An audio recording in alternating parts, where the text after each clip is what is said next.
आज पेरेंट्स से बात करते हुए मुझे एक मिथ का और पता चला। बहुत बार हमारे मन में ये बैठा दिया जाता है कि यूपीएससी की तैयारी हम करेंगे तो सिर्फ और सिर्फ खाली बैठ के डेडिकेटेड एक कमरे में बंद होके 16-17 घंटे पढ़ के ही हम यूपीएससी क्लियर कर सकते हैं। लेकिन ये एक मिथ है जिसको कि प्रोपोगेट किया जाता है बच्चों को एक इस माइंडसेट में लेकर आने के लिए कि यूपीएससी बहुत मुश्किल है और इसको किसी और तरीके से किया नहीं जा सकता। लेकिन सच ये है कि लोग जॉब करते हुए भी यूपीएससी क्लियर करते हैं, डिग्रीज करते हुए भी यूपीएससी क्लियर करते हैं। So we have to understand that हम कितना रिस्क लें अपनी इस पूरी प्रोसेस के लिए। So leverage the risk. Of course 99.9% भी अगर चांसेस हैं आपके एग्जाम क्लियर करने के, लेकिन क्या कोई 100% कर सकता है इसको? दिस मीन्स चाहे 1% हो, चाहे 0.1% हो, चाहे 0.001% हो, देयर इज अ चांस कि हम कहीं ना कहीं एक रिस्क है तो उस रिस्क को लेवरेज क्यों ना कर लिया जाए, उसे एक कैलकुलेटेड रिस्क में क्यों ना बदल लिया जाए, यानी कि आप साथ में एक डिग्री करें। अब बहुत सारे पेरेंट्स, अब जैसे जो आज पेरेंट्स आए थे उनका सबसे बड़ा कंसर्न क्या था, लेकिन मैम अगर डिग्री करेगा तो सबसे ज़्यादा प्रॉब्लम किस बात की होगी कि वो पढ़ाई पे पूरा ध्यान नहीं दे पाएगा, यूपीएससी पे पूरा ध्यान नहीं दे पाएगा। ट्रस्ट मी, अपने बच्चों से जाके पूछिए कि उन्होंने अपनी ग्रेजुएशन में कितने घंटे पढ़ाई करी अपने एग्जाम से पहले। अक्सर आप पाएंगे कि हफ्ता भर भी नहीं पढ़ते। बहुत सारे बच्चे तो 1 दिन पहले या 2 दिन पहले और कई तो 1 रात पहले पढ़ के एग्जाम देते हैं और पास होते हैं।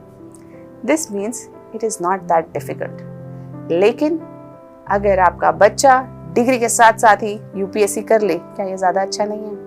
पहला फायदा, रिश्तेदारों को बताना ही नहीं कि आप यूपीएससी दे रहे हो। उनको कहो कि लड़का तो एमबीए कर रहा है या लड़की तो एमए कर रही है या फिर वो पोस्ट ग्रेजुएशन जो भी है वो कर रहे हैं। दूसरा, आपके मन में संतुष्टि है कि मैं खाली बैठ के सिर्फ और सिर्फ कॉम्पिटिटिव एग्जाम की तैयारी नहीं कर रहा हूँ या कर रही हूँ, बल्कि साथ में एक डिग्री भी परस्यू कर रहे हैं। थर्ड, आपके आगे की एम्प्लॉयमेंट अपॉर्चुनिटीज बहुत बेहतर हो जाती हैं क्योंकि आपको ये टेंशन नहीं है कि आप अपने गैप ईयर्स कैसे एक्सप्लेन करोगे, कभी बाय एनी चांस आपको कहीं पे जरूरत पड़े।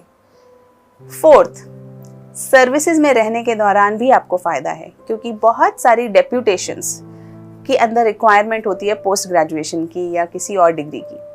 तो अगर ऐसी कोई डेप्यूटेशन के लिए आप अप्लाई करते हैं तो आपको फायदा मिलेगा। फिफ्थ, दिमाग में शांति रहेगी, कोई टेंशन नहीं, क्योंकि कहीं ना कहीं आप बहुत सिक्योर हैं अपने फ्यूचर को लेके, दोनों ही तरफ से।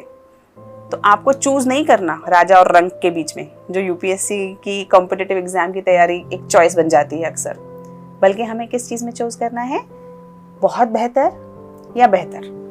तो हमारा रिस्क लेवरेज हो जाता है। इसीलिए तथास्तु का भी पूरा कॉन्सेप्ट ही यही था कि आप बीए के साथ ही अपनी कॉम्पिटिटिव एग्जाम की तैयारी कर लें यूपीएससी की, एमबीए के साथ साथ ही अपनी यूपीएससी की तैयारी कर लीजिए, क्योंकि साल भर वैसे भी पढ़ेंगे, साल भर आप एग्जाम देंगे तो 2 साल में एमबीए क्यों ना कर लें। और पढ़ना कितना है, वही 1-2 दिन एग्जाम से पहले। 4 सेमेस्टर हैं तो क्या 10 दिन पढ़ाई करके आप अपने मन की शांति, सुकून और ये सारे एडवांटेजेस नहीं लेने चाहिए? क्यों बच्चे अभी भी इसी एक मिथ के पीछे भाग रहे हैं कि सिर्फ खाली बैठ के यूपीएससी की तैयारी करेंगे, कुछ और नहीं करेंगे? जितना समय बच्चे ओवरथिंक करने में, गिल्टी होने में, परेशान होने में व्यतीत कर देते हैं, उससे कम में तो डिग्री हो जाएगी।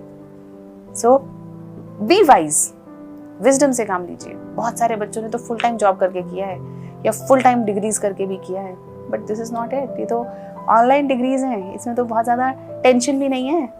सो be wise, choose a career where you leverage your risk. UPSC is a good exam, but only thing that is a little troublesome is the risk. तो उसको leverage कर लिया, then prepare with an open mind and open heart and be the officer the nation wants. So total idea of Tathastu was also this कि बच्चा खाली बैठ के competitive exam की तैयारी ना करे, बल्कि ग्रेजुएशन के दौरान अपनी बीए कंप्लीट करते हुए तथास्तु के साथ, क्योंकि हमने मंगलायतन यूनिवर्सिटी के साथ अपने आप को अलाइन कर रखा है, तो वहाँ से आप अपने ऑनलाइन बीए करते हैं और उसी के पूरे स्ट्रक्चर के साथ हमने यूपीएससी के सिलेबस को फिट कर लिया है इस तरीके से कि आपको मिनिमम मेहनत के साथ मैक्सिमम बेनिफिट हो, यानी कि आप यूपीएससी की तैयारी के साथ साथ ग्रेजुएशन भी कंप्लीट कर ले साथ साथ ही। सिमिलरली दो एमबीए थोड़ा अलग लगता है, लेकिन उसको भी हमने इसी तरह से स्ट्रक्चर किया है कि यूपीएससी की प्रिपरेशन जो कि आपकी प्रायोरिटी रहेगी, आपका 95% समय और रादर 99% समय सिर्फ और सिर्फ यूपीएससी की तैयारी ही होगी। सिर्फ 1% जो 1-2 दिन जब आपको एग्जाम होगा उस समय पे आपको पढ़ के अपने एमबीए के एग्जाम देने हैं। It has to be a kind of a risk leverage. और हमें लगता है कि हम पूरा दिन पढ़ते हैं।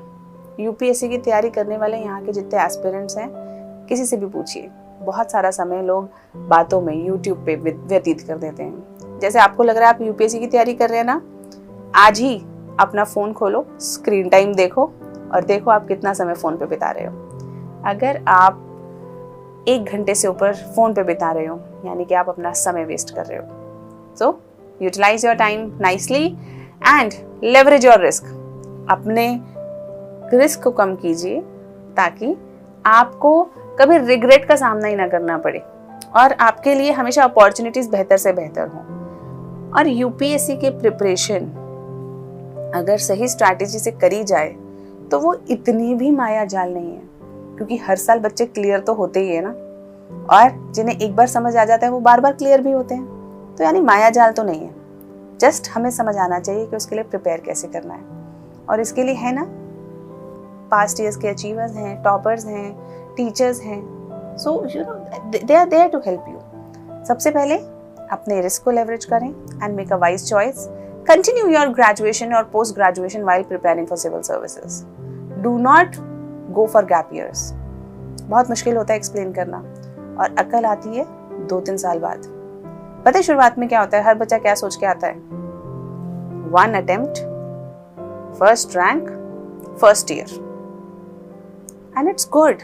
ये होना चाहिए, कॉन्फिडेंस भी होना चाहिए और आपके साथ ये हो, that's my wishes, but we have to be wise to understand कि हो सकता है 2 या 3 अटेम्प्ट लग जाएं तो उस समय पे हम परेशान ना हो, हम मेंटल ट्रबल में ना आ जाएं कि यार गिल्ट के भी क्या उस वक्त पे डिसीजन ले लिया था, अरे अब मैं क्या बताऊं, मैं तो 3 साल हो गए। तो क्यों करना है जब आप डिग्री के साथ साथ आप यूपीएससी की भी तैयारी कर सकते हो।